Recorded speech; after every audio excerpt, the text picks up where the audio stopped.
Good morning, everybody. It's time for a Coffee with Bill. Hope you're ready for some news today. Well, before we get started, Donna Cowan asks a good question. She asks, if white privilege exists, why did Elizabeth Warren pretend to be an Indian? Well, Donna, if you've noticed, the people who cry the most about white privilege are the same people who think that Bruce Jenner is a woman. Hope that answers your question.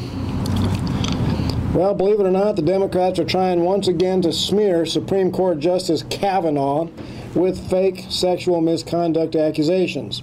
And Randy McDaniels makes a very good observation. He posts, quote, "The reason we have new accusers is because we never prosecuted the last ones who lied under oath." That is probably the biggest reason that political corruption is out of control in Washington, D.C. They never get prosecuted. Well, how about some good news? The American people have made Chick-fil-A #1 in America. Why? Because 8 years ago, Chick-fil-A, a Christian-owned and operated business, donated to a group that supports normal, traditional marriage as established by God. And the militant thugs of the left declared war on Chick-fil-A to put them out of business. But the American people, sick and tired of the militant left, stepped up and pushed back, making Chick-fil-A #1 in the nation. That's the way to do it.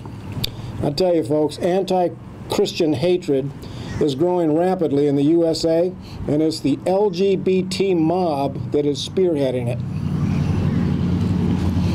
Well, here's a surprise.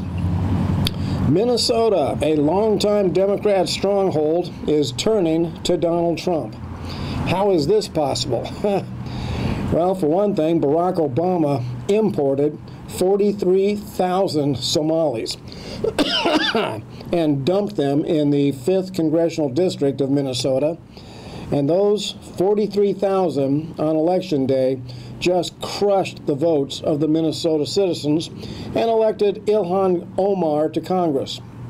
The skinny little terrorist-supporting, Israel-hating Omar is a national embarrassment and an example of what the Democrats intend to do with this massive invasion of criminal illegals that they are sponsoring.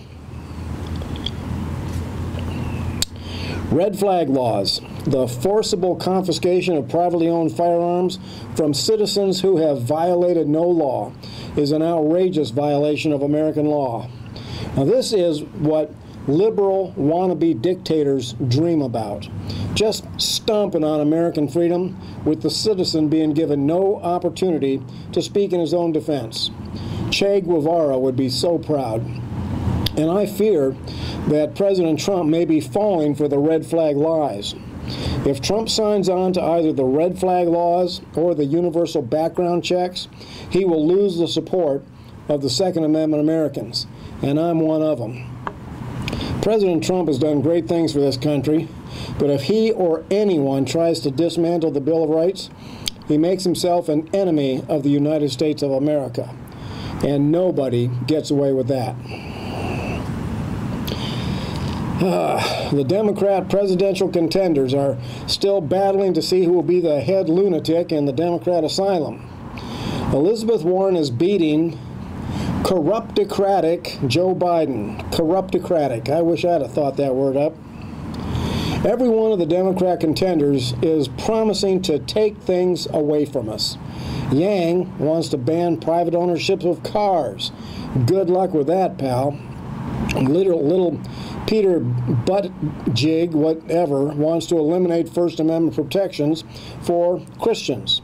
And Elizabeth Warren, believe it or not, wants to ban cheeseburgers. Man, that's enough to strip her of her citizenship. And, of course, Bernie Sanders is going to force we the people to pay for everything to be free for the parasites in our society.